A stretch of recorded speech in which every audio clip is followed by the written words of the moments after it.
Hello friends, मैं कृष्णाकांत। मेरे इस यूट्यूब चैनल पर फिर से एक नए वीडियो के साथ आप लोगों का स्वागत है। दोस्तों, हम लोग विश्लेषण कर रहे थे हड़प्पा काल का प्रमुख नगर। तो हड़प्पा काल का 7 प्रमुख नगर है और उन 7 का हम लोग पूरी विस्तार पूर्वक संपूर्ण विश्लेषण कर चुके हैं। अब हम लोग विश्लेषण करेंगे मेरे दोस्त हड़प्पा काल का प्रमुख स्थल। तो हड़प्पा काल का प्रमुख 24 स्थल हैं और इन 24 स्थल कौन कौन से हैं हम आपको इस वीडियो में बतलाएंगे और इन 24 का संपूर्ण विश्लेषण करके बारी बारी से 24 का संपूर्ण विश्लेषण करके आप लोगों को हम बतलाएंगे। तो अगर आप इस चैनल पर नए आए हैं तो इस चैनल को सब्सक्राइब कर लीजिए, और आप इस चैनल पर अभी तक इस चैनल को सब्सक्राइब नहीं किए हैं तो हमारे इस यूट्यूब चैनल को सब्सक्राइब कीजिए और बेल आइकन को प्रेस कर दीजिए ताकि मेरा आने वाला वीडियो सबसे पहले आप देख सकें। चलिए बिना देर के हुए हम लोग वीडियो को स्टार्ट करते हैं। तो हड़प्पा काल का प्रमुख स्थल 24 हैं। Number 1 Nausharo, number 2 Sutka Gendor, number 3 Sotka Koh, number 4 Dabarkot, number 5 Balakot, number 6 Kotdiji, number 7 Amri, number 8 Ropar, number 9 Bara, number 10 Sanghol, number 11 Mitathal, number 12 Rakhigarhi, number 13 Kunal, number 14 Rangpur, number 15 Surkotada, number 16 Malvan, number 17 Bhagatrav, number 18 Rojdi, number 19 Alamgirpur, number 20 Ambakheda एवं बड़गांव, नंबर 21 मांडा, नंबर 22 भगवानपुरा, नंबर 23 कुंतासी और लास्ट नंबर 24 अल्लाहदीनो। और दोस्तों, हड़प्पा काल का ये जो 24 प्रमुख स्थल हैं, हम इसका बारी बारी से 24 का विश्लेषण प्रारंभ करते हैं। तो चलिए वीडियो को बने हुए रहिए। तो हम लोग स्टार्ट करते हैं नौसारों से। तो पाकिस्तान के बलूचिस्तान क्षेत्र में स्थित इस स्थान से स्त्रियों की मिट्टी की कुछ ऐसी मूर्तियां पाई गई है जिनकी मांग में अब भी सिंदूर भरा हुआ है। आज भी सिंदूर को हिंदू स्त्रियों के सुहाग का प्रतीक माना जाता है। अब हम लोग आगे की ओर चलते हैं, सुतका गेंडोर की ओर। तो दक्षिणी बलूचिस्तान में दास्क नदी के तट पर स्थित इस नगर की खोज 1927 ईस्वी में ऑरेल अस्टाइन ने की थी। यह एक बंदरगाह नगर था। अब हम लोग चलते हैं सुतका कोह का विश्लेषण करते हैं। तो दक्षिणी बलूचिस्तान में सादिकौर नदी के तट पर स्थित है। इस स्थल की खोज 1962 ईस्वी में जॉर्ज डेल्स ने की। अब हम लोग डाबरकोट का विश्लेषण करते हैं। तो दक्षिणी बलूचिस्तान में स्थित इस स्थल की खोज ऑरेल अस्टाइन ने 1928 ईस्वी में की। अब हम लोग बालाकोट का विश्लेषण करते हैं।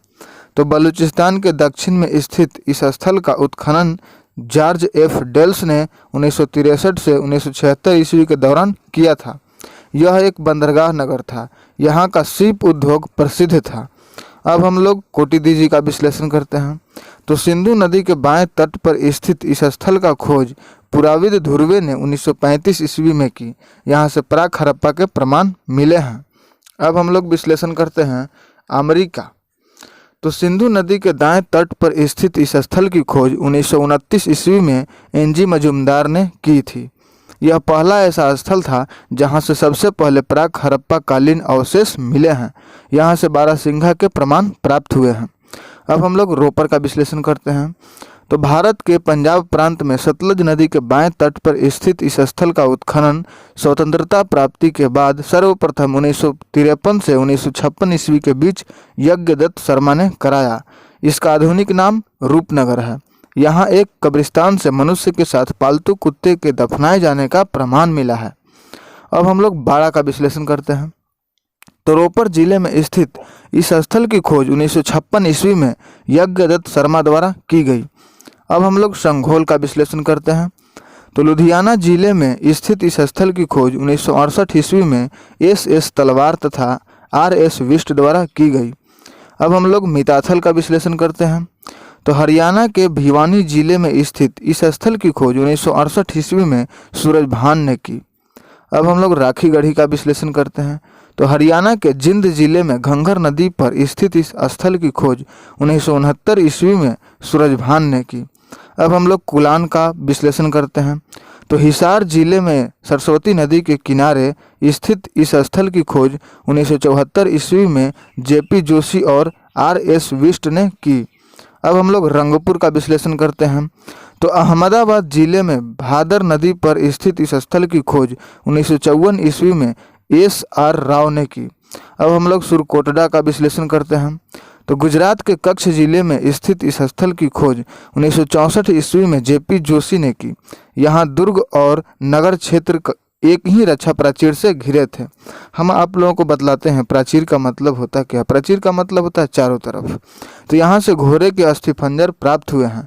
यहाँ कब्र बनाने के लिए अंडाकार गड्ढा खोदकर उसमें मानव की चुनी हुई हड्डियों से भरे हुए कलश रखे जाते थे। इन अस्थि कलशों को प्रायः मिट्टी कंकड़ से ढक दिया जाता था। एक कब्र बड़े आकार की शिला में ढकी हुई मिली है।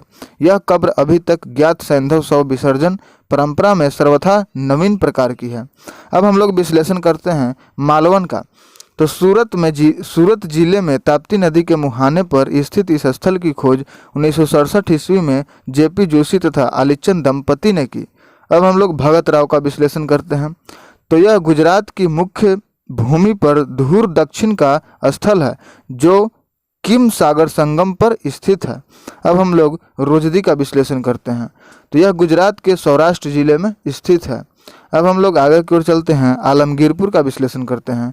तो मेरठ जिले में हिंडन नदी के तट पर स्थित इस स्थल की खोज 1958 ईस्वी में भारत सेवक समाज द्वारा की गई। इसका उत्खनन कार्य 1958 ईस्वी में यज्ञदत्त शर्मा ने कराया।